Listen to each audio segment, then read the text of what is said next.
Hi hello. నేను ఏం చేస్తున్నానంటే చింతపండు హల్వా చేస్తున్నానండి. చింతపండు హల్వా ఏంటి అని అనుకోవచ్చు, చెప్తాను చూడండి. చింతపండుని ఫస్ట్ వేడి నీళ్ళు వేసి నానబెట్టుకోవాలి. ఒక 5 ఖర్జూరాలు కానీ 6 ఖర్జూరాలు కానీ తీసుకొని పక్కన పెట్టుకొని అందులో పిక్కలు తీసి పక్కన పెట్టుకోవాలి.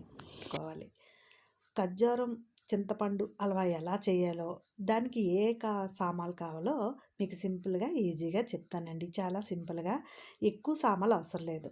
బెల్లం, చింతపండు, ఖర్జూరం, ధనియాలు, జీలకర్ర, ఉప్పు, కారం, ఇంతేనండి. ఈ ఇంగ్రీడియంట్స్తో ఒక్కసారి ఈ హల్వా చేసి చూడండి, చాలా బాగుంటుంది.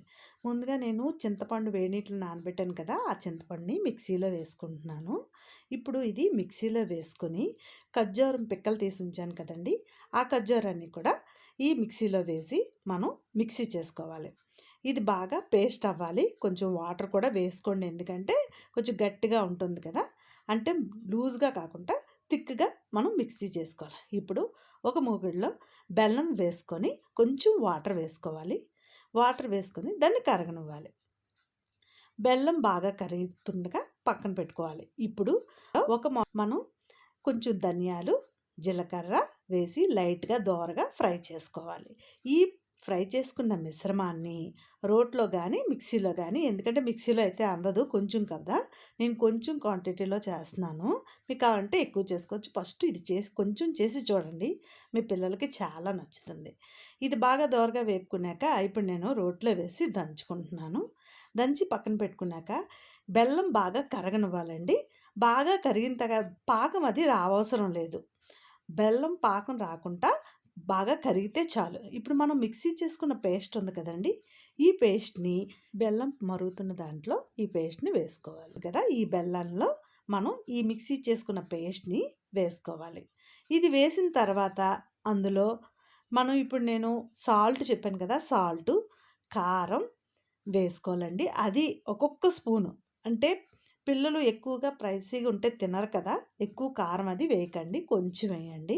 నేనైతే అందులో కొంచెం ఇప్పుడు నేను దంచి పెట్టుకున్న ఈ పౌడర్ కూడా వేసుకోవాలి. ఇది వేస్తే కొంచెం టేస్ట్ బాగుంటుందండి ఈ హల్వా. ఇది బాగా తిప్పాలి. ఈ హల్వాని బాగా మనం దగ్గర పడేదాకా, కొంచెం ముద్దగా దగ్గర పడిన దాకా మనం ఇది తిప్పుకోవాలి. ఇది బాగా దగ్గరికి అయిపోయాక మనకి నాన్ స్టిక్ ప్యాన్ కదా, అంటుకోదు, మనకి తెలుస్తుందండి. ఇది బాగా కలిగిన తర్వాత, ఉడికిన తర్వాత ఇంక మనం గ్యాస్ బంద్ చేసుకోవాలండి. అంతేనండి, చాలా సింపుల్గా. ఇది మనం ఒక ప్లేట్లో కానీ, లేదంటే ఏదైనా చాక్లెట్ బాక్సుల్లో కానీ ఉంటాయి కదా, అలాంటి వాటిల్లో వేసుకొని సర్వ్ చేసుకోవచ్చు. ఇంక ఇది బాగా దగ్గరికి ఉడకనిచ్చిన తర్వాత మనం ఇంకా చూసారు కదా, మీకు చూపిస్తున్నాను కదా, ఇక అంటుకోవట్లేదు. ఇది బాగా ఉడికిన తర్వాత మనం ఇంకా గ్యాస్ బంద్ చేసి ఇది చల్లారిన తర్వాత ఏదైతే అందంగా ఉందని నేను ఈ బాక్స్లో వేసాను. మీరైతే ఏ ప్లేట్లో కానీ, స్టీల్ గిన్నెలో కానీ, బాక్స్లో కానీ వేసుకోవచ్చు. నేను అందంగా కనిపించాలని ఈ బాక్స్లో వేస్తున్నాను, బాక్స్ ఉందని. కానీ చల్లారిన తర్వాత వేసుకోండి. వేడిదైతే ప్లాస్టిక్ మంచిది కాదు కదండి. వేసాను, చూసారు కదా. ఇప్పుడు ఈ మిశ్రమాన్ని అంతా మనం ఇంకా బాక్స్లో వేసుకోవాలి. మీరు ప్లేట్లో అయితే ప్లేట్లో కానీ, బాక్స్లో అయితే బాక్స్లో వేసుకొని ఇది 1 గంట వరకు ఉంచాలి. అంతేనండి, చాలా సింపుల్గా ఈజీగా ఈ చింతపండు ఖర్జూరంతో చేసిన హల్వా చాలా బాగుంటుందండి.